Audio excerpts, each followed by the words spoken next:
Izin bertanya Mas Is. Monggo. Nabi kan pernah apa namanya yang hakikatnya wajib dan sunnah. Kalau wajib saya menangkapnya itu kita berkesadaran ya, itu wajib ya Mas. Tapi kalau sunnahnya Rasul itu apa Mas hakikatnya? Hikmah. Hakikat sunnah itu adalah hikmah, kita memahami di sebalik kejadian. Jadi sunnah Nabi nih, Nabi mencontohkan apa? Lah di dalam contoh tersebut pasti ada hikmahnya. Lah kita harus mengambil hikmahnya. Oh, kalau kita sudah mengambil hikmahnya, oh ternyata ini maksudnya toh. Oh, ini maksudnya toh, gitu loh. Contoh sederhana. Kewajiban dan sunnah. Kewajiban, rumah kotor, kewajiban kita apa ini? Ya, bersih-bersih. Ya bersih-bersih kan. Tapi di bersih-bersih seperti itu hikmahnya jadi apa? Jadi seger, dipandang enak gitu. Nah itu disebut dengan kita mempraktekkan tapi tahu maksudnya. Kan kadang ada yang praktek tapi nggak tahu maksudnya. Makanya ada kewajiban dan ada sunnah. Kewajiban kita lakukan, sunnahnya kita dapatkan gitu loh. Kita pahami di sebalik apa yang sedang kita kerjakan ini maksudnya apa ya. Lah sunnah ini hubungannya dengan akal pikiran. Karena akal pikiran itu untuk mencerna sunnah Rasul. Kesadaran itu hubungannya dengan hati, nggak bisa dipikirkan. Nah sekarang banyak yang nyapu tapi tidak sadar nyapu itu nanti buat apa sih gituan. Udah rutinitas saja, spiritualitasnya nggak didapatkan, pemahamannya tuh. Ibaratnya nyapunya oke, bersih-bersih, kita tidak memahami untuk masuk ke dalam diri, ternyata rumah batin kita pun masih kotor. Ketika kita sadar di saat nyapu, oh ini adalah sedang membersihkan batin kita. Assalamualaikum. Waalaikumsalam. Waalaikumsalam warahmatullahi wabarakatuh. Ya. Waalaikumsalam. Apa yang mengikuti ya pasti akan apa ya? Ya seperti janji ilahi lah. Jadi ada sunatullah, ada sunnah Rasul. Gampangannya gini, sunatullah itu adalah untuk semua makhluk hidup. Sunnah Rasul untuk kaumnya, wadah gitu aja.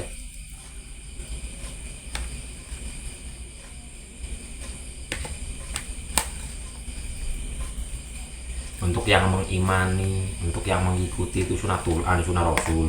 Tapi kalau sunatullah semua untuk semua makhluk.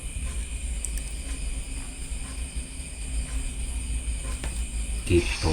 Kenapa harus disebut sunatullah, Mas Is? Ya apa ya? Hikmahnya Allah. Sunatullah itu adalah yang langsung dari Allah. Sunnah Rasul itu Rasul yang mempraktekkan, mencontohkan untuk pada umat gitu loh. Nah sekarang umat kan tidak semua bisa langsung mengetahui sunatullah. Makanya diutuslah para Rasul mencontohkan, menyampaikan gitu loh. Jadi sunatullah sudah ketentuan ya, Mas? Iya. Kayak di alam ini Hukum alam. air turun dari atas ke bawah, udara bergerak yang kosong, Betul. barang jatuh ke bawah. Tapi di dalam semua ada hikmahnya. Makanya sekarang apa ya, sunnah Rasul. Tapi kita tidak menyadari hikmah apa. Seperti contoh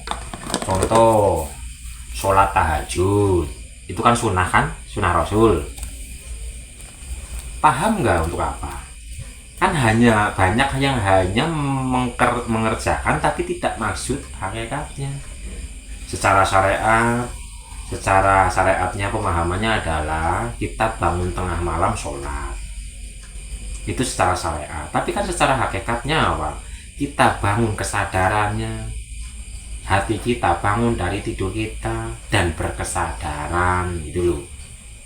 Itu sholat tahajud secara hakikat. Intinya laku dan dampaknya kita dapat semuanya ya Mas. Iya. Seperti sholat apa itu lagi, sholat duha yang katanya sedekah untuk tulang, maksudnya apa sih? Ya kita kan mempraktekkan secara syariatnya, secara hakikatnya apa? Tulang itu sifatnya keras, keras kok malah diberi gitu loh, agar lunak. Kerasnya hati, kerasnya sifat, kerasnya karakter yang negatif, asal disadari dan diperbaiki secara gerakan di waktu itu akan memperbaiki sifat karakter kita.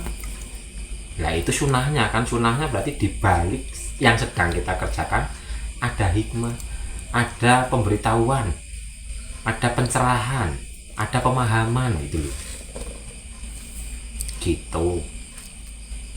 Iya Mas, kan kalau dari dulu itu kan suka praktik kayak begitu gitu ya Mas ya, tanpa kesadaran gitu kan. Cuman ya kan tapinya baru disadari, oh baru kelihatannya sekarang, oh pantesan ya aku begini, oh pantesan begini, oh dari yang itu ya, dari yang itu baru begitu. Kayak yang dari yang katanya Mas bilang itu tuh, yang apa, sedekah yang 10% gitu, kok rasanya alhamdulillah ya, ini kok apa namanya, gampang aja apa yang kita pegang kok jadi duit. Cuman kan karena kita nggak sadari, jadi di situ ada keakuan gitu kan, jadi ngegampangin gitu.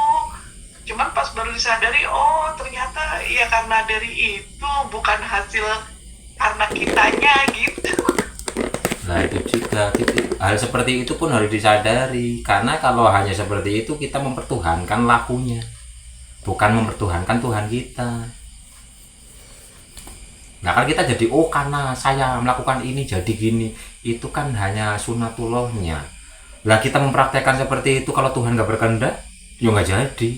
Contoh, agar kenyang makan, orang makan kalau kena apa ya itu, diabetes apa ya, nggak kenyang loh. Jadi ada, jadi nggak makan biar kenyang, ada orang yang makan nggak kenyang, ada.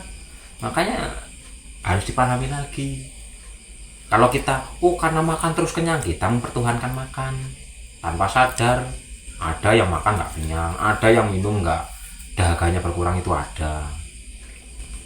Soalnya kalau seperti itu kita itu pun pengakuan, itu masih ego yang sangat kental gitu loh. Kalau seperti itu diakui kayak gitu, kita malah mempertuhankan praktek, tidak mempertuhankan Tuhan kita secara murni. Tuh, makanya yang namanya ego itu sangat lembut, tanpa disadari kita bisa mempertuhankan. Saya udah ini karena ini loh, karena Allahnya mana, katanya lillahi ta'ala loh. Itu bahayanya di situ, kalau kita nggak menyadari diri, tidak terus memperhatikan diri, kita bisa terjebak di situnya. Iya, akhirnya kan terpelanting-pelanting, dibanting-banting juga, biar masih diakuin juga, itu aku katanya.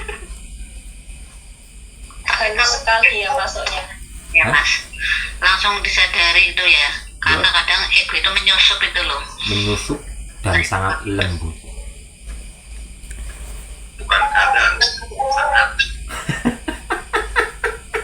Kadang nggak sadarnya di belakang. Oh, Makanya tapi gini. ya, dalam syariatnya itu ada ceritanya Mas. Gimana? Nanti di surga itu kan katanya orang-orang yang suka bersedekah, sholat malam, yang berhenti bertanya kemana pahala, kan tetap aja dia katanya masuk neraka. Padahal aku kan waktu di dunia sering sedekah, sering sholat, sering ngeluar yang baik-baik dah. Nah itu kan kamu katanya, buat kamu, buat akunya mana, kata Allah gitu. Seperti itu kan Mas ego ya. Iya, itu kan di Al-Qur'annya ada. Seolah-olah kita sudah berbuat baik sebaik-baiknya, ternyata sia-sia. Karena apa? Di ayatnya, karena kita tidak berjumpa dengan Tuhannya. Kita itu melekatnya kepada yang sedang kita lakukan itu. Seperti contoh, saya sudah sedekah, tapi kan di saat sedekah itu nggak ada kesadaran, makanya sia-sia gitu. Jadi sedekahnya apa, meskipun niat sedekah tapi masih ada agarnya itu tadi. Masih ya, ada agarnya, sehingga energinya itu akan menjadi agarnya itu. Contoh, banyak yang sedekah, contoh adalah ya, ada yang sedekah agar terlihat dermawan, ya orang-orang hanya oh ya orang itu dermawan, ya udah habis. Jadi energinya untuk membeli agar dianggap gitu loh, agar dibilang dermawan, agar dipuji, ya udah, energinya hanya akan sebatas dipuji orang.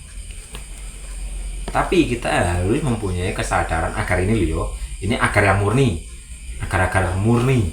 Agar yang murni adalah kita mengembalikan, kan lillahi ta'ala, semua milik Allah akan kembali kepada Allah. Innalillahi wa inna ilaihi rajiun. Jadi kita punya, ini bukan punya kita, bahkan jiwa raga kita bukan punya kita, apa yang ada di dalam diri kita bukan punya kita, semua adalah titipan. Lah kita mengembalikan titipan ini kepada yang mempunyai.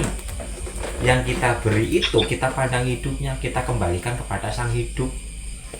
Nah ini kan konsep innalillahi wa inna ilaihi rajiun. Sehingga di saat kita meniatkan mengembalikan kepada sang hidup, dari hidup untuk hidup kembali kepada hidup, lah ini yang disebut lillah. Tapi kalau yang tadi sedekah agar biar ini, biar dianggap ini, biar dianggap itu kembalinya bukan kepada Tuhannya, kembalinya kepada ego, agar dipuji, di saat dipuji senang, ya udah habis. Tapi kalau dari Tuhan, untuk Tuhan, kembali kepada Tuhan, ini harus diterapkan dimanapun kapanpun. Kita memberikan sesuatu keluar diri, entah itu materi, entah itu nasihat, entah itu pencerahan, entah itu apapun, pandang hidupnya. Karena kita mengembalikan, di saat kita mengembalikan kepada sang hidup, maka sang hidup akan melipat gandakan. Akan melipat gandakan. Jadi untuk bersedekah, untuk apa ya, zakat, untuk apapun itu, pandang hidupnya, niatkan dalam diri kita, kami mengembalikan kepadamu ya Allah. Karena Allah itu melingkupi yang kita beri, yang memberi Allah, yang diberi Allah kembali kepada Allah juga. Nah itu aman dan itu pasti dilipat gandakan, karena itu janji Tuhan. Nah selama ini sedekah kita kan agar dianggap ini, agar dianggap ini, agar dianggap ini, ya sudah kabul semua udah. Agar dapat cashback. Lah ini udah kabul semua. Kadang kalau menolong orang itu tuh juga agar justru aku kalau susah juga ditolong orang gitu. Berarti kan kita menyiapkan agar diri kita susah, biar nanti di saat susah ada yang menolong. Lah ini dia yang tidak disadari. Makanya di saat kita tidak mempunyai kesadaran innalillahi wa inna ilaihi rajiun, hidup kayak gini, naik turun, naik turun, naik turun. Tapi maunya Tuhan itu adalah naik terus. Ayatnya ada, hadisnya, hari ini harus lebih baik daripada hari kemarin, hari besok harus lebih baik daripada hari saat ini. Ini kan berarti gini, harus terus peningkatan, bukan naik turun lagi, naik turun lagi, naik turun lagi, bukan. Itu maunya Tuhan kita. Berarti kesadaran itu ada di atas la haula wala quwata illa billah itu Mas Is, ya? Di atas. Karena kesadaran itu adalah Tuhan itu sendiri. Iya. Berarti sesungguhnya kita itu tidak mampu apa-apa itu Mas Is, ya? Betul. Makanya kita tidak boleh akui, kita tidak boleh melekat kepada keakuan dan pengakuan. Niatkan Tapi saja. ya angel ya Mas Is, nggih. Susah ya. Ya, Iya, terus astagfirullahaladzim gitu. Makanya itu terus kalau tadi. gitu astagfirullahaladzim gitu ya. Astagfirullahaladzim. Astagfirullahaladzim itu harus penuh penghayatan. Ada pengakuan dalam diri, ya Allah kami lalai, ya Allah kami mengakui, ya Allah kami mengakui telah merampas kuasamu, merampas hak-hakmu. Makanya istighfarnya itu Tapi penuh dengan tidak penghayatan. seperti kapal lombok itu nggih. Habis itu la haula wala, lagi kembali la haula wala quwata. Astagfirullahaladzim. Astagfirullahaladzim. Berarti kan kapal lombok. Tapi nggak apa-apa Pak, daripada sama sekali Pak. Proses. Semuanya proses, nggak bisa instan Iya. ya. Namanya juga kita bertumbuh. Makanya susah. Kita itu sering timbul tenggelam, naik turun begitu Mas Ini ya. kita Kalau laki-laki kan suka landai, tapi ibu-ibu tuh suka naik turun itu ya. kita ngeblok diri kita sendiri. Kita sudah mengatakan susah, berarti kita berdoa tentang kesusahan. Loh, kata kan harus dijaga. kita susah, berarti kita sudah menyediakan diri kita agar susah. Diganti kata-katanya, bersama Tuhan pasti bisa. Terusnya menolong karena Allah gitu Mas. Lah iya. Kecerdasannya tanpa batas, kita yang membatasi. Lah itu dia. Makanya ngilmu angel yang durung ketemu. Kalau udah ketemu, ya mudah. Makanya Allah tidak pernah mempersulit, gitu kan? tes. Kata-kata bisa diubah ya Mas. Jadi yang susah diganti nggak gampang itu ya Mas. Bisa ya? Bisa. Nggak gampang. Tapi lah, ya itu tadi lah, mendingan kita ganti Bismillah ya Allah, gitu, dengan keyakinan agar apa ya, berarti kita meminta agar dipisahkan gitu loh. Dimampukan ya, Iya, dimampukan. iya. Wong sejatinya kita nggak bisa apa-apa kok. Kita bisa kalau dipisahkan kok. Mohon maaf Mas ini. Nah, kalau gini Mas Is, pertanyaannya tadi kita sudah melakukan sholat, sedekah, kok masih dimasukkan neraka misalnya. Sebenarnya kan bisa dirasakan di saat ini juga. Apa yang kita lakukan, misalkan kita sudah bersolat, melakukan sesuatu yang baik, tapi pada kenyataannya kita masih merasakan rasa amarah tinggi atau masih gelisah, masih kecewa. Berarti yang kita lakukan sendiri kan sudah bisa dirasakan bahwa itu yang bukan karena Allah kan seperti itu. Makanya masih ada embel-embel menagih dan kecewa. Sebenarnya neraka itu kan ya bisa dirasakan di saat ini gitu. Betul, makanya Itu, Mas Is. makanya dalam ayatnya apa? Hanya dengan sadar Allah hati menjadi tenang. Di saat kita tidak tenang, berarti niat dan tujuan kita sudah ada kekeliruan. Karena janji Allah itu pasti. Hanya dengan sadar Allah hati menjadi tenang. Kok hati itu terganggu, hati itu kok gundah gelisah apa ya? Gundah gulana. Bukan gula pasir loh ya, gulana. Ya, berarti itu tandanya niat dan tujuan kita itu masih kurang pas. Panah kita itu loh, arah panahnya itu kurang tepat. Makanya kan saya sering mengatakan, ayo luruskan niat dan tujuan, kan sering kayak gitu. Nah, untuk patokan Jadi, adalah ya, rasa. pertanyaan untuk kita ini sebenarnya sudah tidak sama dengan apa yang dipertanyakan orang yang belum mengenal dalam perjalanan seperti ini. Kalau masih pertanyaannya nanti, sebenarnya apa ya, jawabannya ya sekarang saat ini gitu. Ya, Jadi intinya kita berkesadaran bisa merasakan perkembangan yang dirasakan kita sendiri gitu. Jadi bertanya untuk saat ini, dijawab ya dengan rasa yang sudah kita bisa dalam perjalanan ini merasakan gitu. ya makanya apa? Kesejatian puncaknya adalah kasunyatan. Sedangkan kasunyatan bisa kita rasakan di saat ini, sekarang ini, di sini. Tadi kita merasakan apa kan udah berlalu. Besok belum. Nah, kita di mana? Kan di sini. Ya, rasakan yang di sini, kasunyatan ini. Inilah kenyataan hidup. Inti dari kehidupan adalah saat ini, sekarang ini, di sini.